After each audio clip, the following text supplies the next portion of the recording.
And President William Ruto has for the first time broken his silence on their strange relations with his former deputy Rigathi Gachagua, disclosing that he has remained a lonely voice at the presidency for the last 2 years.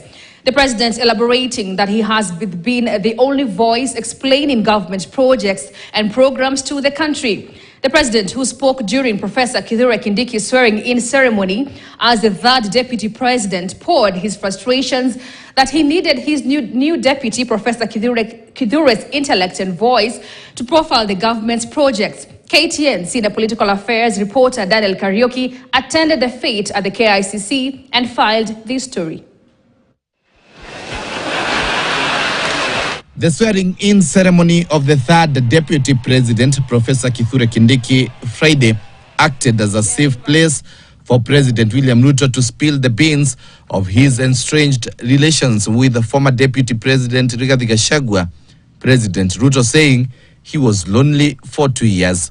I have almost become a lonely voice in the executive, especially in the presidency.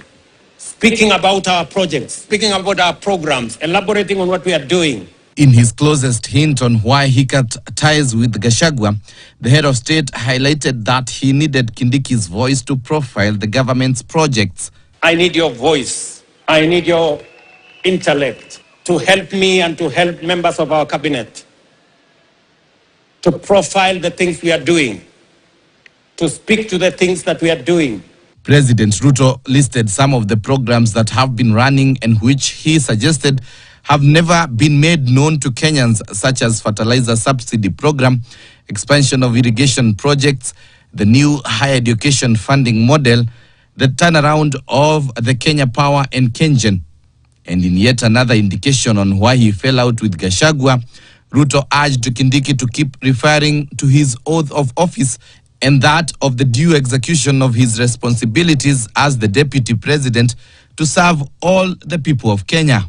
We are not here to serve ourselves or our families or our communities or our regions or our villages. We are here to serve the Republic of Kenya and the people of Kenya. The president has described Kindiki as a dedicated professional whose commitment to excellence has helped the country overcome daunting challenges. He also described his deputy as a tireless public servant on the path of national leadership.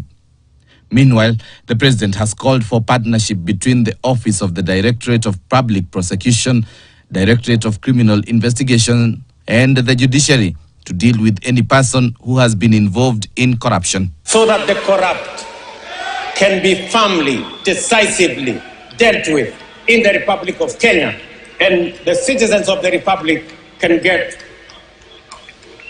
their due in the expenditure of public resources.